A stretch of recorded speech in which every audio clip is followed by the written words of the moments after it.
I was 2 years into a 3-year jail sentence for robbery when I was transferred to 12 Caesars Correctional Facility in New Mexico. I remember the cellmate I wound up with, this guy called Hector Ochoa. He was an average-looking Joe, part Mexican, part I don't know what, very low-key, used to spend most of his time reading his Bible or writing in this alligator hide notebook he kept tucked into his waistband. I've had a fair few cellmates in my time, but this Hector guy was seriously offbeat.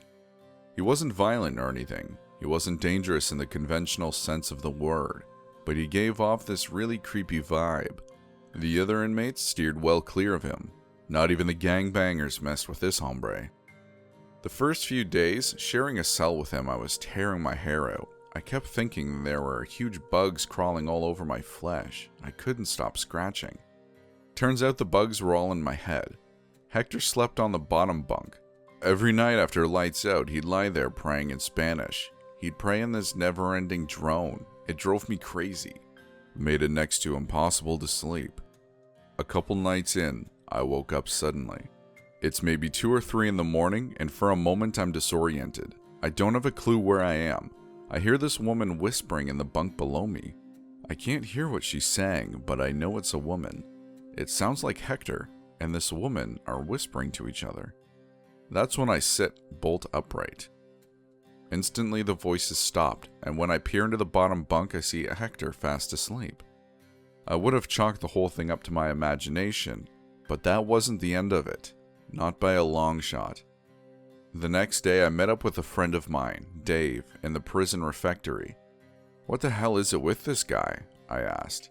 Dave gave me this look, so I lowered my voice and said, "You know my new cellie?"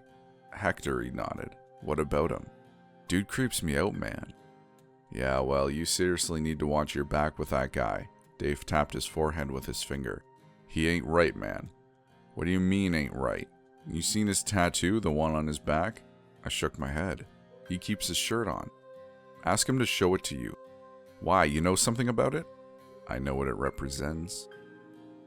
Hector rarely spoke to me. He was the quietest cellmate I'd ever had. Most cellmates you couldn't get to shut up, but Hector was different. He sat there on his bed and he might as well have been in solitary for all of the crap he gave. I figured I couldn't just come out and ask to see his tattoo, so I broke the ice by showing him a few of mine. I had an image of the Virgin Mary on my left bicep, a rose on my right calf, bayonets crisscrossed against my belly. "Do you have any tats?" I asked. He nodded. I waited, but when it became obvious he wasn't going to say anything else, I pressed him. "Can I see?" He frowned. "Why?" I shrugged, just curious. He stared at me for a while, and then he set his Bible aside and shrugged his shirt off as he stood up. He turned around so I could see his back. As I stared at his tattoo, I felt slow fingers of WTF creeping up my spine. The tattoo took up the entire surface of his back. It displayed a woman. She was tall and painfully emaciated, with bloodshot eyes that bulged horribly out of their sockets. Her flesh was corpse pale, and she wore a grin that split her face from ear to ear. The grin was the creepiest thing I'd ever seen. She looked demonic. I could literally feel her eyes boring into mine. "Jeez," I muttered. "Sonriendo boca," Hector said as he put his shirt back on. "What?" He turned to face me.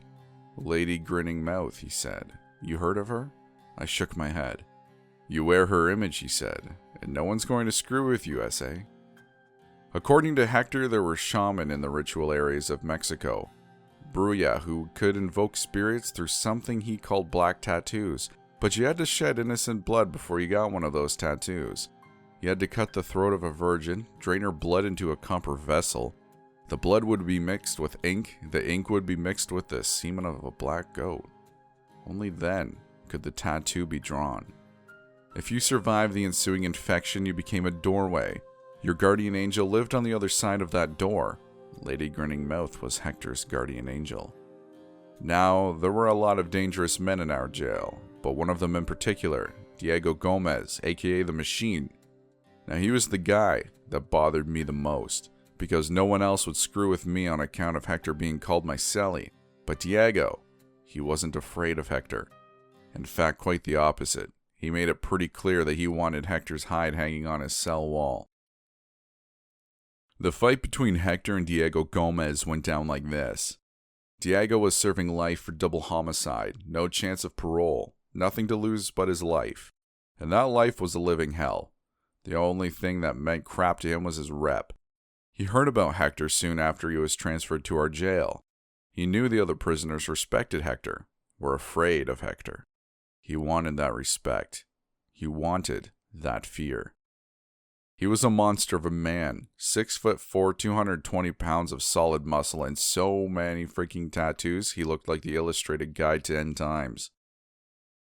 I passed him a couple of times in the exercise yard, and I can honestly say Diego Gomez was one heathen son of a bitch you didn't want to mess with. But when I told him Diego was gunning for him, Hector didn't even glance up from his Bible. "He don't have no guardian angel," he said contemptuously. A couple of days later, Diego launched an unprovoked attack on Hector in the prison gym, almost cracked his skull clean open with a dumbbell. But the guards broke it up in time, and Hector spent the next 2 days in the infirmary, high on morphine, whilst they put 21 stitches in his head. They would have stuck Diego in solitary, but Hector wouldn't snitch on him, and the guards weren't too clear on who started the fight, so in the end, Diego got off scot-free. When he came back to our cell, his head was all bandaged up. Hector had this darkness in his eyes, like he could skin a rattlesnake with his raw teeth. I didn't say anything to him. In jail, you quickly learn when a man wants to be left alone. But that look in his eyes. Right at that moment, I wouldn't have traded places with Diego Gomez for all the hordes in Detroit. That night, Hector is lying on his bunk, chanting all this weird crap in this language I'd never heard before. I don't speak Spanish, but I know what Spanish sounds like, and this wasn't Spanish. This was some tribal-sounding stuff. It creeped me out. The cell was cold, things didn't feel right, I felt those bugs crawling over my flesh again, and I couldn't stop scratching. These things were driving me insane. After a long while, that sensation of insects started to fade until it got to a point it wasn't a bother no more. I was drifting in and out of sleep after that, and it was about an hour later when all of a sudden Hector stops praying. After the continuous murmur of his voice, the silence pressing down on my ears was almost ominous. I lay there on the top bunk, staring at a spot on the ceiling, and slowly the ambient sounds of the prison began to reinsert themselves. The coughing, the snoring, the distant clangs, the echo of faraway voices. And then suddenly I felt the bunks shift slightly, and I sensed someone standing up from the bottom bunk. I figured Hector was getting up to use the toilet, so I kept on lying there, eyes half closed, and I could just make out Hector's shadow to the left of me. He was just standing there, not moving. That seemed a bit strange, so I opened my eyes and turned my head to ask him what was wrong. I swear I still have nightmares about what I saw standing there. It wasn't Hector. It was the woman from Hector's tattoo. Only she wasn't a tattoo no more. She was standing about a foot from me, and she was staring down at me with those bulging bloodshot eyes, and she had this grin that split her face in half. Oh my, that grin. I can't wipe the memory of it. Doesn't matter how many bottles of wild Irish rose I drink. Doesn't matter how many shots of tequila I knock back. I can't stop seeing that grin. It was the most horrific thing you could imagine. She had black lips and long yellow teeth, and her mouth was stretched so wide apart, there was no way her jaw hadn't dislocated. I couldn't move. I just wanted to leap up off that bunk. I just wanted to scream in friggin' horror. But I couldn't move. It was a wide-awake nightmare, and that demon's face was no more than a foot from mine. Pale corpse skin and long black hair plastered to her skull, and that grin. Neon bright and 5 miles wide. And my mind was caving in on itself. I was going insane staring at that thing. And then, to my enormous relief, she turned away from me and slipped out through the bars of our cell. A moment later, I sat bolt upright, on my bunk, and dragged in a wheezing breath. Jeez, what the hell? I jumped out of bed and instantly I saw Hector lying on his belly on his bunk.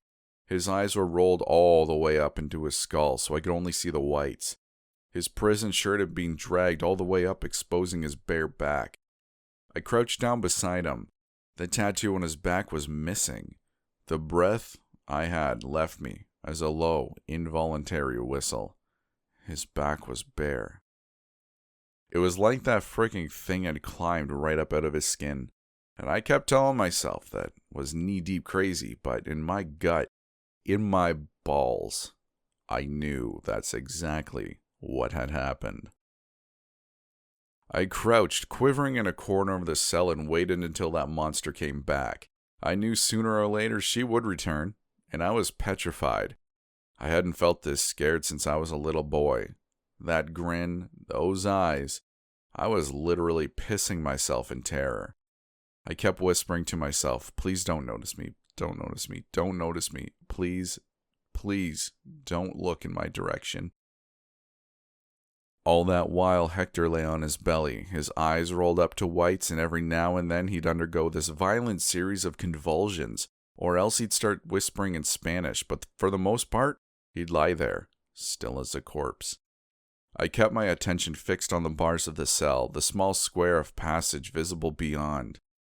My heart was pounding against the walls of my chest, my lips were moving silently, and I realized I was praying. I hadn't prayed in 15 years. After about 10 minutes or so, I felt the air grow chill and tense as the hairs started crawling on my scalp. She was coming back. I knew she was coming back.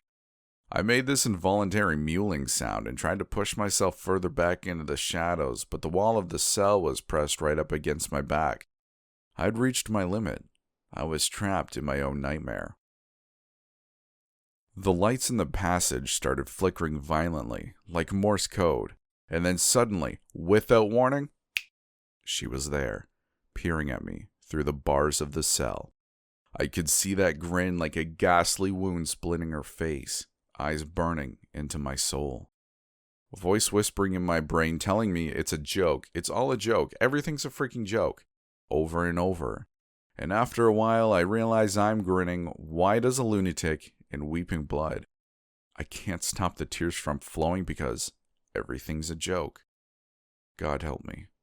My whole life has been a frigging joke. The monster slips back through the bars of the cell and glides across to the bunk. She pauses for a second, staring down at Hector. I'm slamming my heel of my hands against my head, trying to get rid of the voices. I'm hooking my fingers into my mouth, digging into my jawbones, trying to erase that grin. I can't stop grinning, can't stop weeping. Blood. Blood. Jeez. I'm bleeding from the eyes. Hemorrhaging regrets. Dear hell, I'm sorry. Sorry. Hello? Anyone out there? Anyone reading? Everything is real. Nothing. Don't you see the joke? I'm dreaming. Me dreaming. You dreaming. Me. Hell. And then the monster lays down on the top of Hector, and there's a moment of intense visual distortion, like a movie with several frames missing, and then she's gone. I continue to sit there, staring at Hector, and slowly but surely, I feel the pressure easing in my jaws, the grin slowly relaxing, fading, and then I'm dragging in huge gulps of air as I scramble to my feet. I peer down at Hector. The tattoo has appeared on his back again. The demon glares up at me from his flesh, grinning wide as the moon, and quickly I reach out and drag Hector's shirt down across it, covering it, erasing it. It's all a joke. Everything. Rumors are like contagion in a prison. Neither walls, no bars can stop them. I can't sleep the rest of that night. No one can. 5 minutes after the demon returned, Diego Gomez started laughing. He was 6 cells up from me, and at first he started chuckling real low, like the way somebody laughed when they remembered something funny. That kind of chuckle. And then, after a while, he was laughing out loud, and convicts calling out and advising him he better shut the hell up. And other convicts laughing as well, like they kind of got the joke. But no one got the joke like Diego got the joke. By this time, he was literally shrieking with laughter. I've never heard anything so unnerving. He wasn't laughing the way a sane person laughs. You can actually hear the desperation in his voice. Like laughing was the only way he could scream. I don't know if that makes sense. I don't know what the hell makes sense anymore. Everyone was awake. You could see them standing in their cells, peering silently out through the bars. But no one was yelling out for Diego to quit laughing anymore. You only had to hear Diego's laugh to know something wasn't right. After a while, the lights went on and the guards came to see what was wrong. They passed my cell on the way to Diego's. I was standing close to the bars. Hector was standing with me by this time. We watched the guards rush past, yelling and cursing, and then they got to Diego's cell. They stopped yelling, and they stopped cursing, and I heard one of them say, "Holy hell." And that's when everything went nuts. The guards rushing about like lunatics, calling for paramedics, calling for restraints. Everyone screaming at once, and through it all, Diego never once stopped laughing. I turned to Hector. Hector was nodding as he listened to Diego laugh. He was nodding like he got the joke. "He don't have no guardian angel," he said softly. Diego Gomez, aka the Machine, strangled his cellmate, a guy named Chad Beacon, to death with his bare hands. Rumor told me Diego Gomez exerted so much pressure that Chad's eyes hemorrhaged and his skin literally turned black. He was laughing while strangling Chad. After killing his cellmate, Diego reached up and tore his own eyes out of his skull. He kept laughing the whole time. No one knows why he did it, but some inmates in close-by cells swear to God they saw a woman in Diego's cell shortly before things went crazy. She was whispering to him. She must have been telling him something pretty funny, because Diego was grinning from ear to ear. Hey guys, what's going on? I hope you're having a great day. It's 8:50 in the morning for me on June 20th. I just wanted to let you know that over the next couple weeks or so, I'm doing a collaboration with a channel called Creepshare. And the story we're doing is a 13-parter by the General G, and it's called My Ex-Girlfriend Isn't Taking the Breakup Well. Now, because it's a 13-parter, depending on each length of each individual story, it will probably end up being like the alternate reality story in terms of length. We're probably looking at about 3 to 3.5 hours. The way it's going to work is this. I'm going to start the series by reading the first, I guess we'll call it installment, whatever you want to call it, first entry. And from then on, I'll be alternating with Creepshare, who will read every other story, we'll put it together, make a mega collab, and throw it up for you guys to enjoy. Now, you'll also be able to find it on his channel. So if you want to kind of see what he's about before we get too into this, check him out, Creepshare on YouTube, so you can get a feel for his voice, for his style.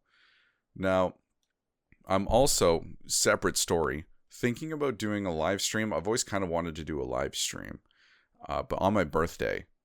And my birthday is July 9th, and I know I took vacation from work that week. So if you guys are interested, let me know in the comments or follow me and let me know on Twitter, one or the other, if you are interested in joining a stream, a live stream. And, you know, if I get a few people, heck, I might even do it anyway just for my own amusement. But if I get a few people, then in either a future video as part of an outro or on Twitter, I'll just make a post with a time. Right now it'll be July 9th, time to be disclosed. So I think that's about it. With everything said and out of the way, I hope you have a great day, and keep an eye out for this video coming up. We're going to put a lot of work into it. It's going to be great. I think this story is pretty thrilling, and talking to the author, he's a really nice guy, so I couldn't be more happier to read his story. But it sounds like it's going to have a real thrilling message behind it. It's not going to be like your traditional like horror, from what I'm understanding, but we'll find out together. Anyway, stay tuned for that. Subscribe if you haven't, so you can, maybe get notified when the video releases. I don't know. YouTube's crazy nowadays. But you can also find me on Twitter at S_A_midnight. And that's where I kind of post random things, interact with other streamers, or not streamers, sorry, YouTubers like Unit 522. He's a guy I watch on YouTube as well. So, to keep this nice, short, and sweet, even though I'm 3.5 minutes in, you can find me over there. Find me on YouTube, as you obviously know. Have a great day. And, yeah, have a great day.